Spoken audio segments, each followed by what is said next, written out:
All one's neighbors are in the grip of some uncontrolled and uncontrollable fear. In lunatic asylums, it is a well-known fact that patients are far more dangerous when suffering from fear than when moved by rage or hatred.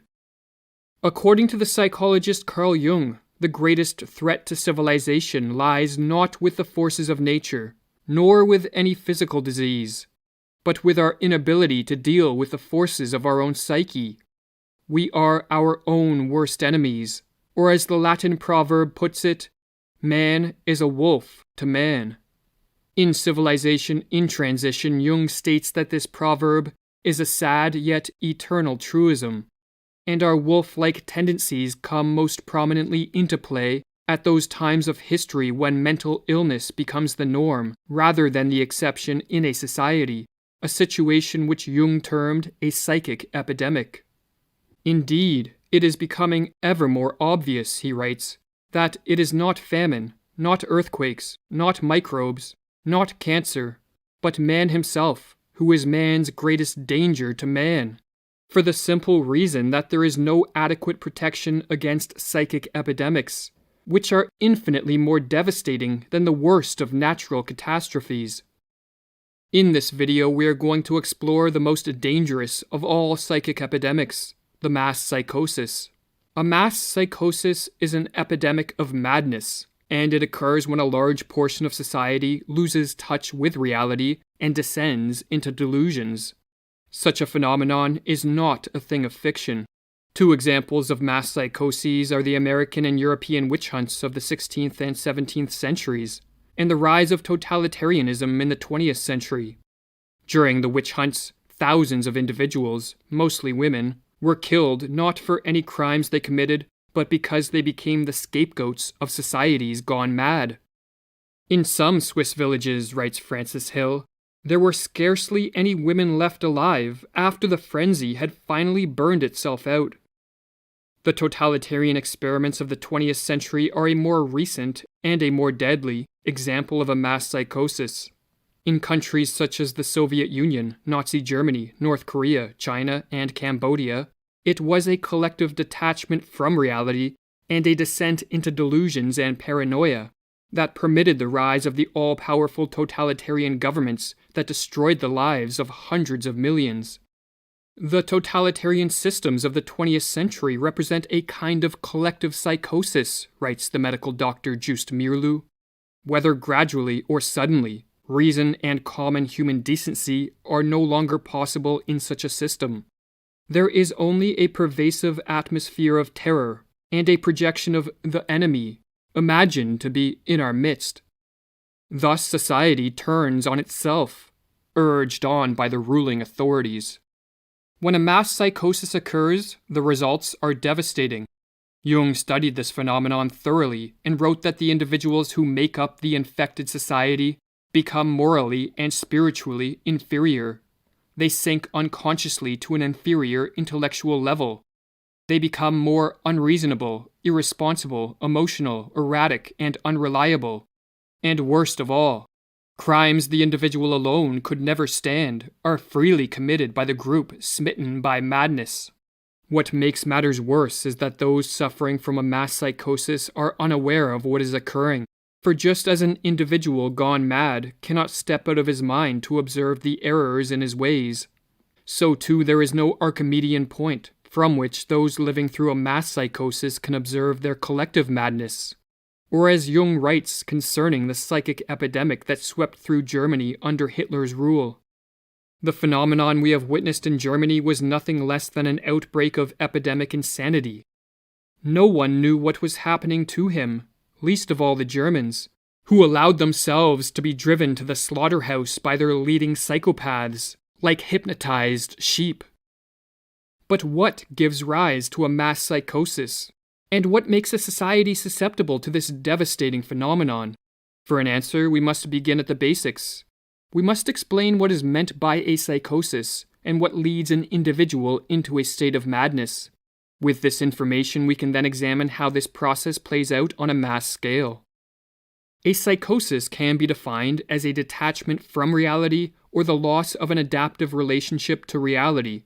In place of thoughts and beliefs that conform to the facts of the world, the psychotic becomes overrun by delusions, which are false beliefs considered to be true despite the existence of evidence that proves the contrary. Delusion, writes Just Mirlu, can be defined as the loss of an independent, verifiable reality, with the consequent relapse into a more primitive stage of awareness. Delusions can take many forms. Some psychotics develop delusions of paranoia and believe they are constantly being followed, tracked, and observed.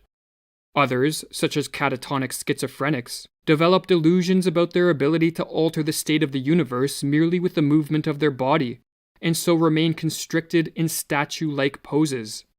But while delusions are false in the sense of not conforming to the facts of the external world, they are considered true to the psychotic and so influence how they interact with the world and with other people. Or as Jung writes, "If a man imagined that I was his arch-enemy and killed me, I should be dead on account of mere imagination. Imaginary conditions do exist, and they may be just as real and just as harmful or dangerous as physical conditions. I even believe that psychic disturbances are far more dangerous than epidemics of physical disease or earthquakes." While a descent into the delusions of a psychosis has many triggers, such as an excessive use of drugs or alcohol, brain injuries, or other illnesses, these physical causes will not concern us here. Our concern is with psychological, or what are called psychogenic triggers, as these are what usually lead to the mass psychosis. The most prevalent psychogenic cause of a psychosis is a flood of negative emotions, such as fear or anxiety, that drives an individual into a state of panic.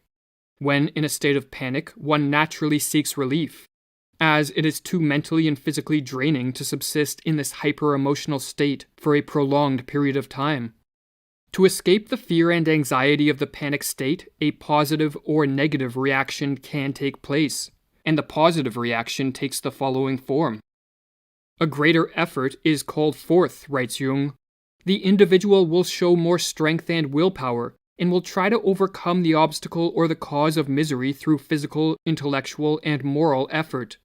If the strength of one individual is not sufficient, he will seek the help of others. If such an ultimate attempt fails, or if an individual is too weak from the start to show fight, then a negative reaction takes place. At the extreme, the negative reaction is a psychotic break. A psychotic break is not a descent into a state of greater disorder, as many believe, but a reordering of one's experiential world which blends fact and fiction, or delusions and reality, in a way that helps end the feelings of panic. Silvano Arietti, one of the 20th century's foremost authorities on schizophrenia, explains the psychogenic steps that lead to madness.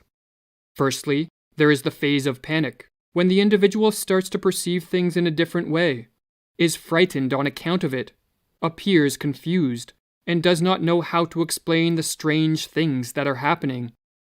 The next step is what Arietti calls a phase of psychotic insight, whereby an individual succeeds in putting things together by devising a pathological way of seeing reality, which allows him to explain his abnormal experiences. The phenomenon is called insight because the patient finally sees meaning and relations in his experiences. But the insight is psychotic because it is based on delusions, not on adaptive and life-promoting ways of relating to whatever threats precipitated the panic. The delusions, in other words, allow the panic-stricken individual to escape from the flood of negative emotions, but at the cost of losing touch with reality. And for this reason, Arietti says that a psychotic break can be viewed as an abnormal way of dealing with an extreme state of anxiety. The American psychologist Alexander Lowen echoes this sentiment. Two factors are important in the dynamics of a psychotic break, he writes. One is an ego that is weak or insecure. The other factor is a flood of feeling that cannot be integrated by the ego. When it is understood that a flood of negative emotions, in conjunction with a weak and insecure sense of self, can trigger a descent into madness, it becomes clear how a mass psychosis can occur. A population first needs to be induced into a state of intense fear or anxiety by threats real, imagined, or fabricated. And once in a state of panic, the door is open for either the positive or negative reaction to unfold. If a society is composed of self-reliant, resilient, and inwardly strong individuals, a positive reaction can take place. But if it is composed of mainly weak, insecure, and helpless individuals, a descent into the delusions of a mass psychosis becomes a real possibility. Great stress, in other words, can bring out the best in an individual or society at large, but it can also bring out the worst, or as the psychologist Anthony Storr writes about the potential for a mass psychosis. It is only if we accept the existence of a latent paranoid potential lurking in the recesses of the normal mind that we can explain the mass delusions which led to the persecution of witches and the Nazi slaughter of Jews.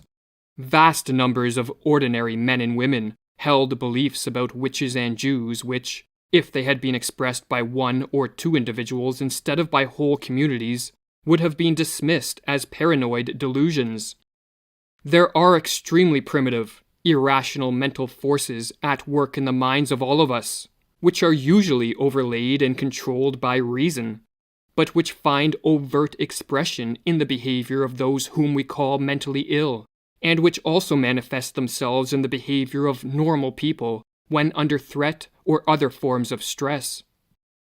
In the next video of the series, we will explore how certain ideas, or what the Russian author Fyodor Dostoevsky called demons, can induce a societal-wide flood of negative emotions and therefore pave the way for a mass psychosis. Ideas, as we will learn, are so powerful that at times they can possess us, consume us, or even destroy us. Those who control the flow of information in a society and the ideas we accept as true or false exert a great power over the course of civilization. It was not you who ate the idea, wrote Dostoevsky, but the idea that ate you. Or as Jung echoes, once upon a time men were possessed by devils.